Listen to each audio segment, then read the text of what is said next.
Hoy vamos a ver el tema interesante acerca del necio.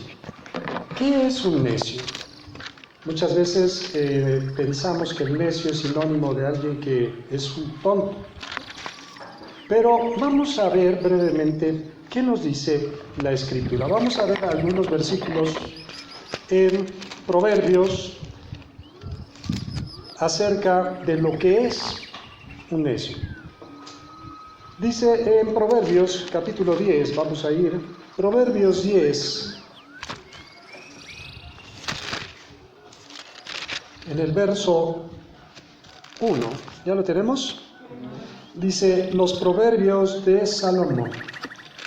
Y aquí va a ser una referencia para distinguir una cosa de otra. Dice, el hijo sabio, ¿qué hace? Alegra al padre, pero el hijo necio, ¿qué ocurre? Es tristeza de quién. Entonces hace una comparativa entre el sabio y el necio. Ahora, ¿qué es un sabio? ¿El que sabe, el que tiene mucho conocimiento o el que utiliza ese conocimiento para las cosas correctas? Eso es ser sabio. Y el necio pudiera tener el mismo conocimiento, pero no utiliza ese conocimiento para las cosas rectas. En el versículo 8 de este mismo capítulo, dice, el sabio de corazón recibirá los mandamientos, mas el necio de labios, ¿qué va a pasar? Caerá. Dos aspectos y dos fuentes donde se manifiesta la sabiduría y la necedad. Primero dice que el sabio de corazón. Jesús daba una comparación diciendo que de la abundancia del corazón, ¿qué ocurre? Habla la boca. Una persona que habla de maldad, habla de rencor, habla de ira, habla de crítica, habla de chisme, ¿qué tendrá en su corazón? Todo eso. ¿Ah? Una persona que cuando habla de paz, de armonía, de amistad, de amor, ¿qué tendrá en su corazón? Eso. Dice que el sabio de corazón va a recibir los mandamientos ¿de quién? De Dios. Pero el necio de labios, ¿qué le va a ocurrir? Caerá. Porque el necio de labios significa que su corazón también tiene cosas que no le agradan a Dios. Vamos a ir a el Proverbio 15, donde también hace algunas referencias al necio. Y en el 15, verso 2, dice, la lengua de los sabios adornará la sabiduría, mas la boca de los necios hablará sandeces. Una sandez es algo que no tiene sentido, algo que no tiene cordura, algo que no es correcto. La lengua de los sabios va a adornar la sabiduría, mas la boca de los necios, ¿qué le va a ocurrir? Hablará sandeces. En el versículo 5 dice, el necio, ¿qué hace el necio? Menosprecia el consejo de su padre, mas el que guarda la corrección vendrá a ser prudente. El necio le hablan, le dicen, mira hijo esto, mira hijo el otro, le entra por un oído y le sale por el otro. Menosprecia.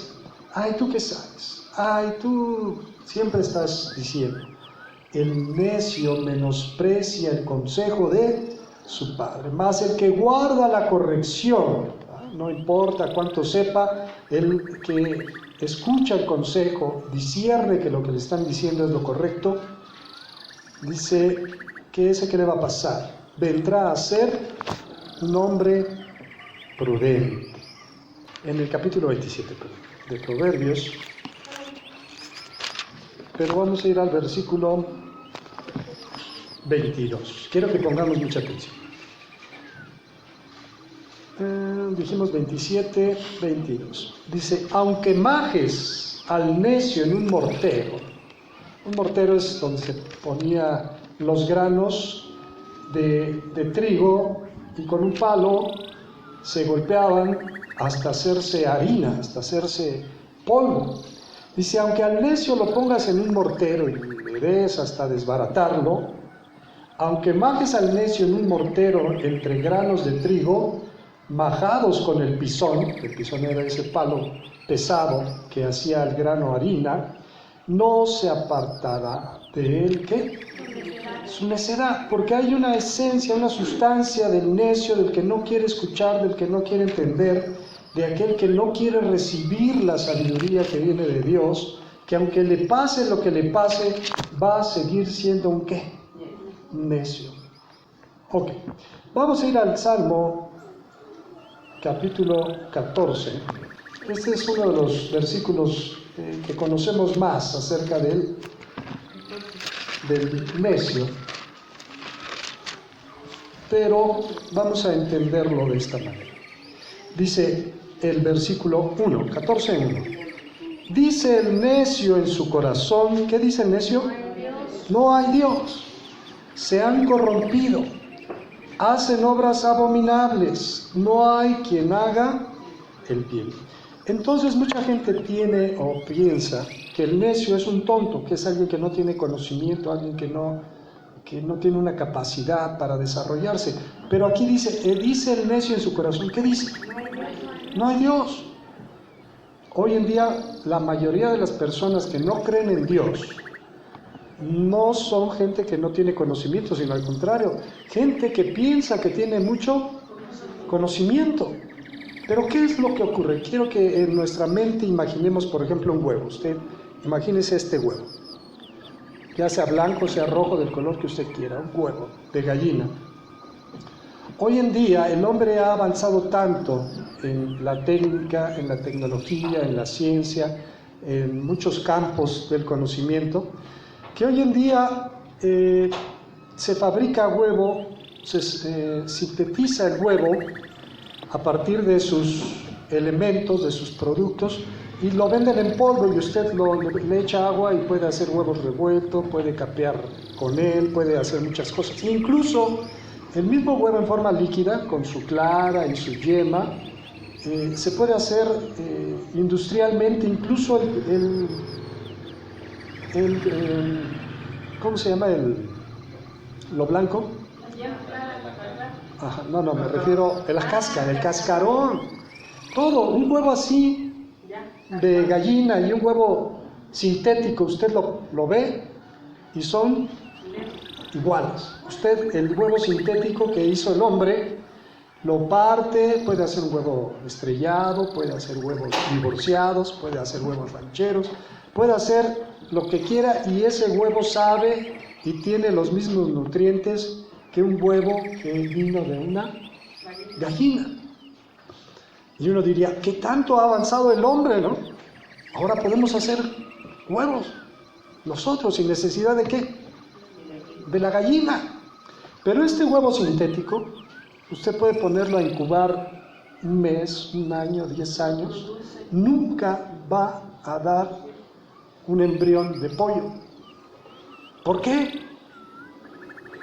Nadie lo sabe, ¿no?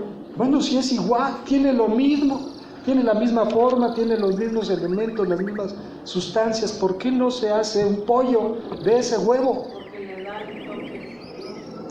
Porque dice la Escritura, profesando ser sabios, ¿qué les pasó? Se hicieron necios. Hay gente que piensa que sabe tanto, dice no existe Dios. Hay algunos debates, usted puede verlos en internet, donde gente sabia dice, no, yo quiero entender, si Dios creó todas las cosas, ¿quién creó a Dios? Cuando un hombre diseña y fabrica, por ejemplo, una computadora, él la diseña, la fabrica, la parte de fuera, el hardware y el software, o sea, los programas, lo que hace que tenga memoria, que haga logaritmos, etcétera. El que crea esa máquina no está dentro de la máquina. ¿Dónde está? Está fuera de la máquina. El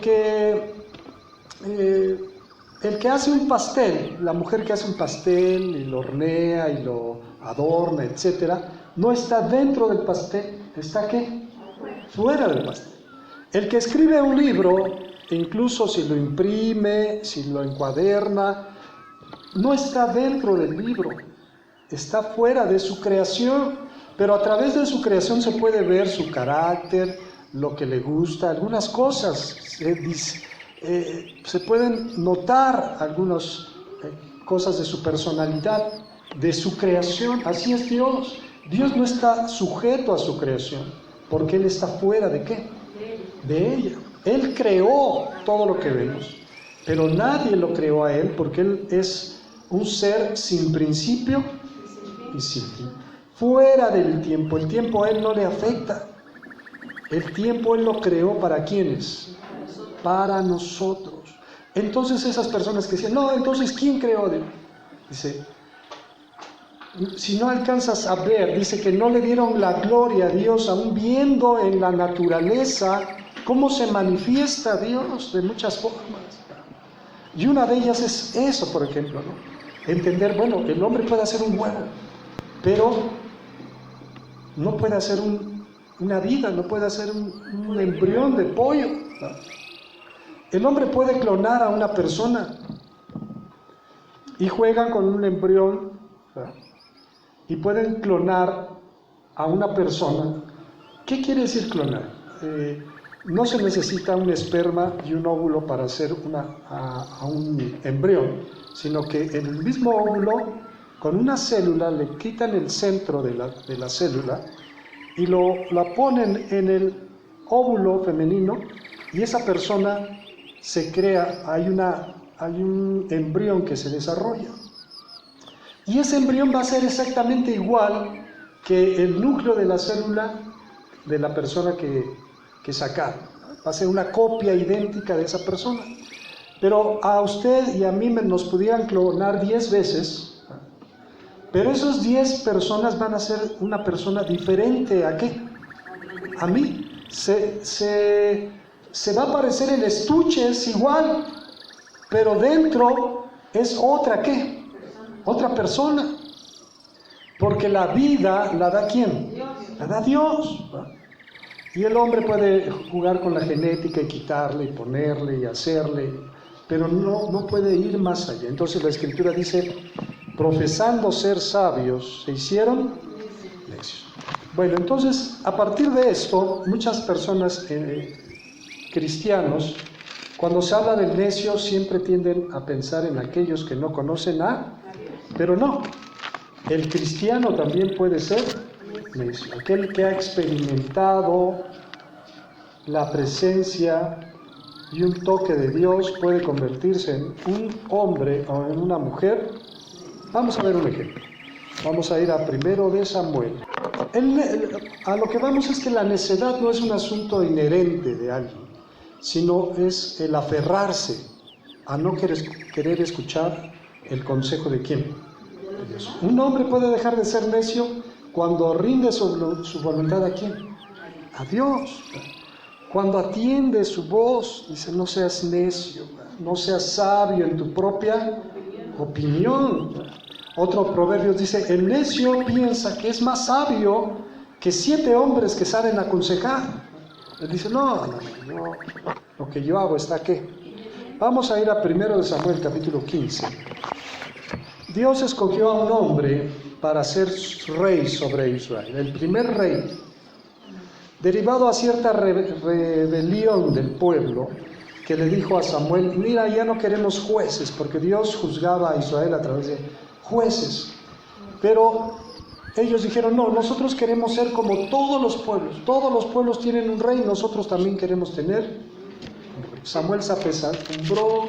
Samuel, hablábamos la semana pasada de Samuel, pero Dios le dijo a Samuel, hazles caso a lo que te dice, porque no te están desechando a ti, sino me están desechando. ¿Quién era el rey de Israel? Dios. ¿Para qué querían un rey humano? Porque el hombre puede equivocarse, pero Dios jamás se va a equivocar. Y en el versículo 1 del capítulo 15. Dice, después Samuel dijo a Saúl, Jehová me envió a que te ungiese por rey sobre su pueblo Israel. Ahora pues, está atento a las palabras de Jehová. Así ha dicho Jehová de los ejércitos, yo castigaré lo que hizo Amalec a Israel al oponérsele en el camino cuando subía de Egipto. Ve pues y hiere a Amalec y destruye todo lo que tiene, y no te apiades de él, mata a hombres, mujeres, niños y aun los de pecho, vacas, ovejas, camellos y asnos. Saúl pues convocó al pueblo y les pasó revista en Telaín 200,000 de a pie y 10,000 hombres de Judá. Y viniendo Saúl a la ciudad de Amalec, puso emboscadas en el valle. Entonces, Dios usó a Samuel para llevarle una profecía, una palabra a David, el rey, ahora, que era tiempo de castigar la maldad de ese pueblo que era Amalec. Ahora, ¿por qué a veces espera Dios? Incluso también en todos los pueblos de Canaán, Dios les había dicho a Abraham, a Isaac, a Jacob, que esa tierra se las iba a dar a ellos y a sus descendientes. Pero otra parte de la Escritura dice que era necesario esperar para que llegara hasta el colmo la maldad de esa ¿qué? De esa gente. Ahí eran malvados, pero todavía Dios estaba retardando ese juicio para esperar hasta que llegaran hasta el colmo. Entonces aquí también, ¿por qué no los castigó inmediatamente? ¿Acaso Dios no puede enviar fuego del cielo como Sodoma y Gomorra y desaparecer a un pueblo? Lo puede hacer, pero Él dice que es lento para la ira. ¿Y qué? Pero dice que su misericordia va a ir, es fiel a los que le temen hasta la tercera, pero a los que le abominan, a los que le odian, también su ira va a ser sobre ellos de generación en generación. Ahora, aquí lo que vamos a comparar, aunque no me quiero adelantar mucho, pero esa misma situación de Amalec, sin entenderlo, Saúl iba a entrar en ese mismo. ¿Por qué? Si Dios le estaba diciendo, lo estaba poniendo a ese pueblo como un ejemplo para Saúl, ¿no? Saúl debía de haber pensado, no, pues ¿qué habrán hecho donde Dios quiere que los ¿qué? Que los acabe a todos, ¿no? Sin embargo, él no hizo lo que le pidieron, lo que le mandaron. Él fue, destruyó, pero vio riquezas, vio ganado, y dijo, pues ¿para qué destruir? ¿Va? Es un desperdicio. Y entonces apartaron lo mejor, lo selecto, el oro, la plata, las cosas preciosas, y no obedeció a la voz de ¿quién? De Dios. Dice en el 7, vamos a saltarnos. Y Saúl derrotó a los amalecitas desde Ávila hasta llegar a Sur, que está al oriente de Egipto, y tomó vivo a Agag, rey de Amalec, pero a todo el pueblo mató a filo de espada. Y Saúl y el pueblo perdonaron a Agag y a lo mejor de las ovejas y del ganado mayor, de los animales engordados, de los carneros y de ¿qué? ¿Por qué? ¿Por qué piensa usted que perdonaron todo lo bueno?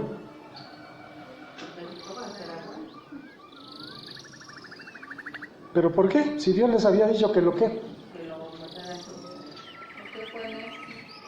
Porque es como hoy en día muchos, ¿no? Se les habla, ¿no? Lo que Dios quiere y dicen, no, a mí me parece que mejor así. Ellos dijeron, no, Dios dijo, pero esto está bueno, ¿no? Esto está bueno. Y no lo quisieron, ¿no? Fue decisión de ¿quiénes? De ellos. Y el principal de todos ellos, ¿quién era? Saúl, porque era el rey. Aunque los otros no hubieran querido, él los hubiera mandado y ellos tenían que ¿qué? Mas todo lo que era vil y despreciable, eso sí que, no, eso sí no lo quiero ver. Y vino palabra de Jehová a Samuel diciendo, ahora, Saúl había ido a aquel reino, había hecho la guerra y había matado a los habitantes, etcétera, Samuel estaba en su casa, ¿no? Samuel no se estaba enterando de qué. De nada. Pero vino palabra de quién. De Jehová. Me pesa, le dijo. Imagínense la comunión que tenía Samuel con Dios o Dios con quién. Así como que en confianza, así de cuates, de amigos, llega Jehová con Samuel y le dice, me pesa haber puesto por rey a Saúl, porque se ha vuelto en pos de mí y no ha cumplido ¿qué? Y se apesadumbró Samuel y clamó a Jehová. ¿Qué? Toda aquella noche. Le pesaba a Dios. ¿Le pesó a quién? A Samuel. ¿Por qué? ¿Por qué no obedeció? Era algo tan sencillo, no era complicado. ¿Por qué no obedeció? Dice, se ha vuelto del pos. Hace ratito nos preguntaban, ¿qué es buscar a Jehová y su poder? Se refiere a una acción. Mucha gente quiere que Dios venga y que le ayude, pero quiere estar aquí en la comodidad.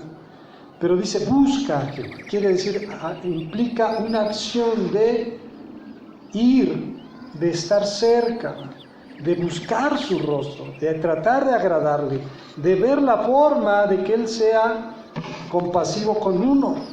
Y aquí Saúl se volteó. Él fue el que se alejó de ¿quién? De Dios. Se ha vuelto de pos de mí. Madrugó luego Samuel para ir a encontrar a Saúl por la mañana. Y fue dado aviso a Samuel diciendo, Saúl ha venido a Carmel.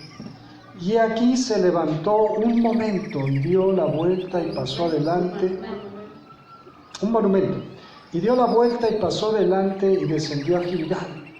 Vino pues Samuel a Saúl y Saúl le dijo, dice que Saúl ha venido a Carmel y aquí se levantó un ¿qué? Él estaba festejando su victoria, ¿no? Estaba contento porque aparte de que había supuestamente ido a cumplir lo que Dios le mandó, pues, se había vuelto rico porque había recibido mucho ¿qué? Mucho botín. Vino pues Samuel a Saúl y Saúl le dijo, bendito seas tú de Jehová, yo he cumplido la palabra de quién. Aquí es donde empezamos a notar la necedad de alguien que conoce de quién. O sea, ¿para qué? La Escritura dice en Proverbios, dice que de la boca del necio se manifiesta su ¿qué? Su necedad. No solamente hace cosas que no están bien, sino dice, no, yo hice ¿qué? Lo que Dios me mandó. ¿Ah? Mira, hice lo que Dios me mandó. ¿Ah? Yo he cumplido la palabra de Jehová. Y entonces Samuel lo confronta y le dice, entonces Samuel le dijo, pues qué balido de ovejas y bramido de vacas es este que yo oigo con mis oídos. Y Saúl respondió, de Amelec los han traído. Ya, fíjese cómo pasa como Adán, cuando le dijo, ¿qué hiciste? Le dijo Dios. Dice, no, la mujer que tú me diste. Saúl dice, no, los trajeron ellos, ¿no? Ellos los trajeron. Los han traído porque el pueblo perdonó lo mejor de las ovejas y de las vacas para sacrificarlas a Jehová tu Dios, pero lo demás lo destruimos. Entonces dijo Samuel a Saúl, déjame declararte lo que Jehová me ha dicho esta noche. Y él le respondió, aquí la semana pasada veíamos la palabra que Dios le dio a Samuel cuando era un niño, un jovencito, acerca del sumo sacerdote Elí, y cómo él tenía temor de declararle la palabra ¿a quién? A Elí, porque sabía que era una palabra dura, difícil, que decía que ya Dios cortaba el sacerdocio de su descendencia y que ningún varón volvería a ser sacerdote de la descendencia de Elí. Y aquí Dios le había dado una palabra también dura, difícil, para alguien que Samuel amaba, porque Samuel amaba ¿a quién? A Saúl. Dice, te voy a declarar la palabra que Dios me dio esta noche. Y dijo Samuel, aunque eras pequeño en tus propios ojos, ¿no has sido hecho jefe de las tribus de Israel? Y Jehová te ha ungido por rey sobre Israel. Y Jehová te envió en misión y dijo, ve, destruye a los pecadores de Amalec y hazles guerra hasta que los acabes. ¿Por qué pues no has oído la voz de Jehová, sino que has vuelto al botín, has hecho lo malo ante los ojos de quién? Se lo estaba diciendo, mira, tú no te creías digno. Cuando te ungieron por rey, Saúl dijo, no, pues yo soy de una tribu pequeña, yo no me siento capaz. Incluso la gente, cuando fue ungido rey, muchos se burlaban de él, ¿verdad? Y muchos lo menospreciaban.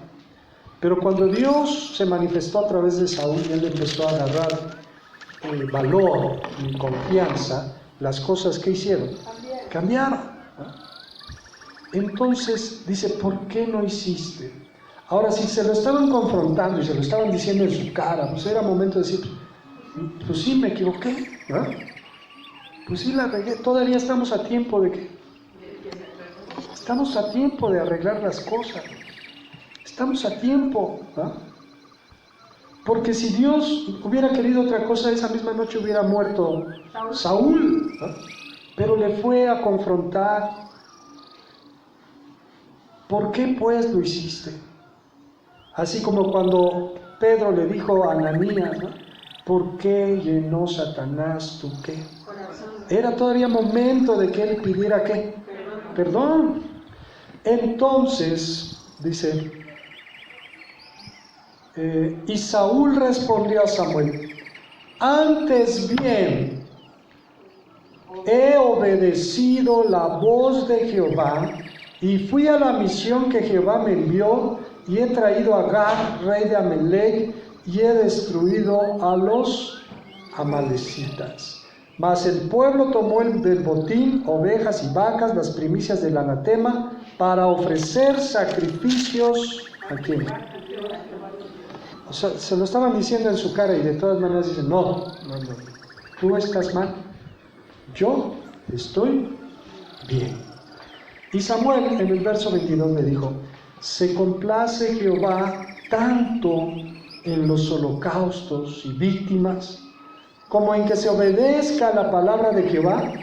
Ciertamente el obedecer es mejor que los sacrificios, y el prestar atención que la grosura de los carneros. Ellos pensaban que una idea religiosa iba a ser mejor que aplicar la voluntad de Dios en sus propias vidas. Hoy es el error de muchos.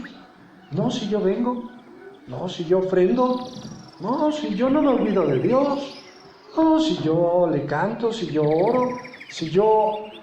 Pero estás mal. No, no estoy mal, yo busco de Dios, pero estás mal. No estoy mal, ¿verdad? Sino que yo lo busco cuando me nace. ¿Cómo una persona llega a ser qué? Necio. ¿Por qué? Y el versículo 23 dice, mira, si no obedeces a Dios, si no cumples su voluntad, no puedes estar ¿qué? Bien. Dice, porque como pecado de adivinación es la rebelión, y como ídolos e idolatría, la obstinación, por cuanto, ahora dice. Entonces dices, no vengo, no me congrego, pero estoy bien. Yo sigo buscando a quién. Dice, está diciendo aquí que como un pecado de adivinación es la qué. No, yo ya no voy a los ídolos, yo ya salí de eso, pero no busco de Dios. Dice la Escritura, al que sabe hacer lo bueno y no lo hace, ¿qué le pasa? Y como idolatría la qué. Ya se le dijo una vez, no deje de, busque de Dios, obedezca a Dios en esto, vea esto, vea que, no, yo me aferro a lo que yo. por cuanto tú desechaste la palabra de Jehová, Él te ha desechado para que no seas rey. Entonces Saúl dijo a Samuel, yo he pecado. Ok, está bien. Pues he quebrantado el mandamiento de Jehová y tus palabras. Porque temía al pueblo y consentía la voz de ellos. Perdona pues ahora qué. Pero estaba pidiendo perdón, ¿o no? ¿Cuál era la actitud como lo estaba presentando? ¿Estaba pidiendo perdón o no estaba pidiendo Pues sí, perdón? pero Estaba tratando de quedar bien, ya que Dios. Pero, o sea, él dijo perdóname o no le dijo perdóname. le estaba pidiendo perdón a Samuel, no a Dios. Dice, perdona pues ahora mi pecado, y si vuelve conmigo para que adore a Jehová.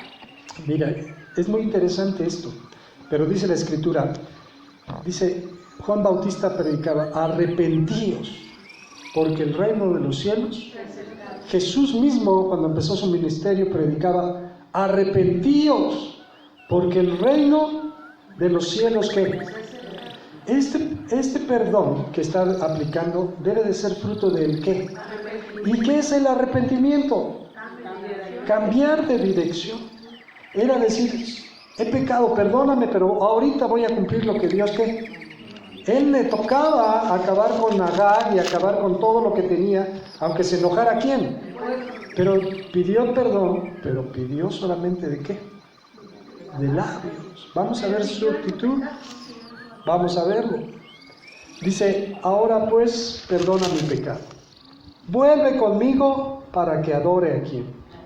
Y Samuel le respondió a Saúl, no volveré contigo porque desechaste la palabra de Jehová y Jehová te ha desechado para que no seas rey sobre Israel. Samuel era claro, no voy a ir a hacer contigo las apariencias de que todo está bien porque tú estás mal. Haz lo que tú quieras, yo ya me voy porque nada más vine a decirte lo que Dios me dijo que te... Mire, el hubiera no existe, ¿no? Pero podemos especular qué hubiera podido pasar, ¿no? Samuel se hubiera ido, Saúl hubiera reflexionado, se hubiera angustiado, a lo mejor se hubiera afligido, se hubiera puesto en ayuno, ¿no? Hubiera tratado de corregir su vida y tal vez hubiera tenido misericordia de parte de quién. Y Dios hubiera hablado a Samuel y otra vez hubiera venido a decirle que le daba otra oportunidad, pero eso era lo que aparentemente tenía que haber ¿qué? Sucedido. Pero ¿qué fue lo que ocurrió? Dice, entonces Samuel se voltea para irse y volviéndose Samuel para irse, él le asió de la punta de su manto y ¿qué? ¿Cómo le rasgaría el manto? O sea, ¿lo agarraría así dócilmente? Samuel, dice la Escritura que Saúl era un hombre alto, fuerte, ¿no? Que de sus hombros para arriba sobrepasaba la mayoría de ¿qué? De los hombres de Israel. Era un hombre vigoroso, Saúl. No lo tomó a Samuel así como nada más, lo jaloneó, ¿verdad? Lo jaloneó como diciendo, vas a hacer lo que yo ¿qué? Lo que yo te estoy diciendo. De tal manera y tal violencia ejerció que el manto de Samuel se rasgó. Y entonces Samuel le dijo, Jehová ha rasgado hoy de ti el reino de Israel y lo ha dado a un prójimo tuyo mejor. Además, el que es la gloria de Israel no mentirá, ni se arrepentirá, porque no es hombre para que se arrepienta. Y él le dijo, yo he pecado. Pues está declarando su qué.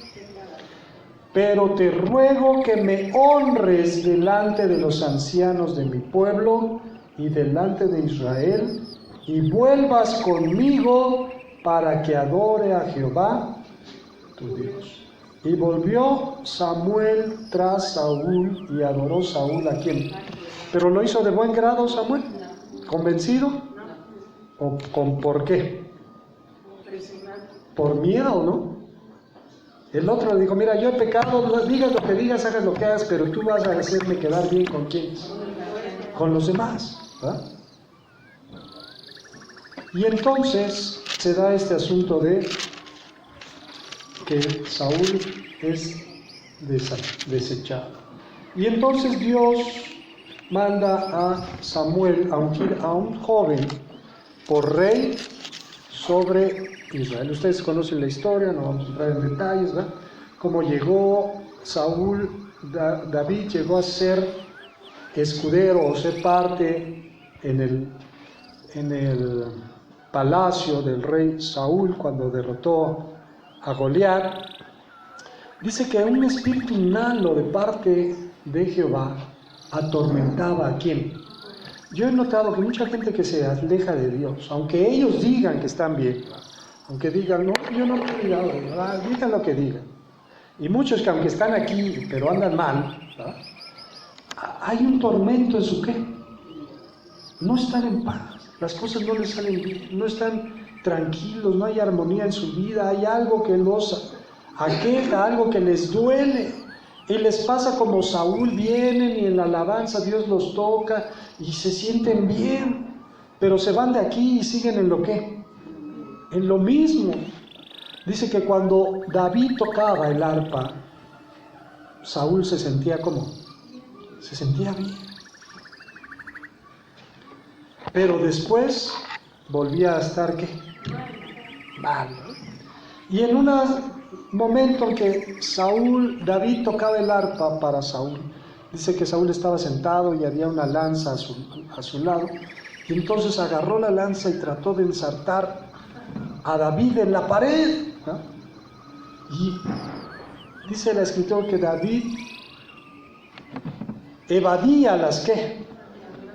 Entonces ese tormento y ese ataque en contra de David empezó y cada vez fue que peor. Después lo mandó matar y él tuvo que huir, etcétera, etcétera. Llegó a refugiarse en el desierto. Vamos a ir hasta el capítulo 23 ¿ya lo tenemos? En el versículo 1 dice: dieron aviso a David diciendo: he aquí que los filisteos combaten en Keila y roban las eras. Y David consultó a Jehová diciendo. La diferencia de Saúl y de David es esta. David era un hombre conforme al corazón de quién. Un hombre que pretendía siempre hacer lo que Dios ¿qué? Quisiera. Le dijeron: mira, hay un problema en Keila, que era una aldea, un pueblo, lo estaban atacando los filisteos, y él se enojó por ese asunto, pero no dijo: vamos. Él consultó a quién. Él consultó, le preguntó, le dijo: ¿iré a atacar a estos filisteos? Y Jehová le respondió: ve, ataca a los filisteos y libra a Keila. Pero los que estaban con David le dijeron: he aquí que nosotros aquí en Judá estamos con miedo. ¿Cuánto más si fuésemos a Keila contra el ejército de quiénes? De los filisteos. Si aquí tenemos miedo y nos andamos escondiendo, ¿qué vamos a complicarnos la vida? Entonces David, por un lado, el pueblo que estaba con él lo presionaba y le dijo: no está bien esa decisión, ¿verdad? Si aquí tenemos miedo, ¿por qué vamos a ir a atacar a los filisteos? ¿Qué pasó con Saúl? Dijo: no, el pueblo quiso tomar lo más gordo del ganado, ¿no? Pero lo que se le olvidó a Saúl es lo que hizo David. Él le consultó a Dios y Dios le dijo: ve, yo voy a estar contigo. Pero la gente que estaba con él no quería.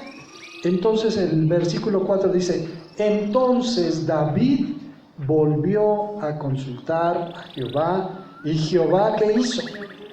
Y le dijo: levántate, desciende a Keila, pues yo entregaré en tus manos a los filisteos. Ya no había para dónde. David tomó la decisión de obedecer a quién. A Dios. No importa que los otros tuvieran bien, no importa que los otros no les pareciera, él iba a obedecer a quién. A Dios. Fue David con sus hombres a Keila y peleó contra los filisteos y se llevó sus ganados y les causó una gran derrota, y libró David a los de ese pueblo que se llamaba. Y aconteció que cuando Abiatar, hijo de Ahimelech, huyó siguiendo a David a Keila, descendió con él con el efod en su mano. Abiatar hijo de Ahimelech. Si usted le estudia un poquito y le rasca, se los voy a dejar de tarea, va a notar que este Abiatar era descendiente de Elí y llegó a ser sacerdote ¿de dónde? De Israel. Pero ¿se acuerdan la palabra que Dios le dio a Samuel? De que no más habría sacerdotes de la casa de quién. Investíguele qué le pasó a este Abiatar. Era amigo de David, llegó a ser muy íntimo de David, fue sacerdote de Dios en Israel. Investigue qué le pasó. Y fue dado aviso a Saúl que David había venido a Keila. Le fueron a decir con el chisme a Saúl: mira, David derrotó a los filisteos y está en una aldea que se llama Keila. Y fue dado aviso a Saúl que David había venido a Keila. Entonces dijo Saúl: Dios lo ha entregado en mi mano, pues se ha encerrado entrando en ciudad con puertas. Y él lo había perseguido por el desierto. Aquí mismo dice que en un monte, el ejército de Saúl iba por un lado del monte y David iba ¿por qué? No se alcanzaban, ¿no? Pero lo que me llama la atención es lo que dice lo que dice Saúl cuando le dicen que David está en ese pueblo. ¿Qué dice Saúl? O sea, ¿hasta qué punto estaba engañado quién? O sea, Dios ya le había dicho: ya te deseché. Dios ya le había dicho: yo voy a levantar a alguien más como rey. Su propio hijo había hecho un pacto con David y su hijo Jonatán le había dicho: yo sé que tú vas a ser ¿qué? Rey. Todo daba a entender que él iba a ser el rey. Y todavía se engaña y dice: Dios me lo entregó en mi ¿qué? No. Mira, si tiene pico y plumas y hace cuac cuac, es que es un ¿qué? O será un ornitorrinco, ¿no? Pero el ornitorrinco no tiene plumas, tiene pelo, ¿no? Y aunque tiene pico de pato, pero no es un pato. Si tiene pico de pato, camina como pato, cuacuarea como pato, ¿es un qué? Sí, decimos: qué bárbaro. Pero muchos que he conocido aquí, no lejos, por aquí, estás mal. No, tu casa está mal. No, cuac, cuac, cuac, cuac. ¿Ah? Es que estás mal. Cuac, cuac, cuac, cuac, cuac. No es que Dios me hizo sentir. No, Dios me habló. Ah, caray, ¿no? Dios te habló y sigues como. Es que Dios me dijo que aquel le anda mal. Ah, órale, ¿no? O sea, tú ves todo, pero no te alcanzas ¿qué? ¿Cómo le vas a decir a tu prójimo: déjame quitarte la astilla que está en donde, la paja que está en donde? Cuando tú traes una ¿qué? Una viga en tu ojo. Primero ve, quita la viga de tu ojo y entonces podrás ver para quitar la paja en el ojo de tu hermano, ¿no? Así Saúl se engañaba, ¿no? Se engañaba. Dios me lo ha entregado en mis ¿qué? No iba a ser tal cosa, ¿no? ¿Y cuál era la diferencia? La diferencia en que Saúl se engañaba, pero David buscaba a quien. Dice en el verso 9: mas entendiendo David que Saúl ideaba el mal contra él, dijo a Abiatar, sacerdote. ¿Quién era este Abiatar? ¿Descendiente de quién? Trae el efod. Y dijo David: Jehová, Dios de Israel, tu siervo tiene entendido que Saúl trata de venir contra Keila a destruir la ciudad por causa mía. ¿Me entregarán los vecinos de Keila en sus manos? ¿Descenderá Saúl como ha oído tu siervo? Ahora, los vecinos de Keila pues estaban agradecidos ¿con quién? David. Con David, porque los había librado de la mano de quienes. Pero David se preocupaba, dice, ¿no será que estos me vayan a qué? A entregar. ¿Verdad? ¿Descenderá Saúl? Jehová, Dios de Israel, te ruego que lo declares ¿a quién? Y Jehová dijo, sí, descenderá. Dijo luego David, ¿me entregarán los vecinos de Keila a mí y a mis hombres en manos de Saúl? Y Jehová respondió, ¿qué? Pero si yo los ayudé, ¿no? Si yo vine en su auxilio, ¿por qué son tan malos, no? Pero ahí no replicó David, dijo, pues más vale lo que Dios me está aquí. David entonces se levantó con sus tiliches, con sus cosas, con sus hombres, que eran como 600, y salieron de Keila y anduvieron de un lugar, y vino a Saúl la nueva de que David se había escapado de Keila y desistió de Saúl. Y David se quedó en el desierto, en lugares fuertes, y habitaba en un monte en el desierto de Zif, y lo buscaba Saúl todos los días, pero Dios no lo entregó en sus manos. Cuando le fueron a decir a Saúl, él dijo, Dios lo ha entregado ¿en qué? Y aquí dice, no, te equivocas. Entonces, ¿cuál será la aplicación? ¿Cómo podemos darnos cuenta si somos un necio o si somos un qué? Entendido. Un sabio. Dice el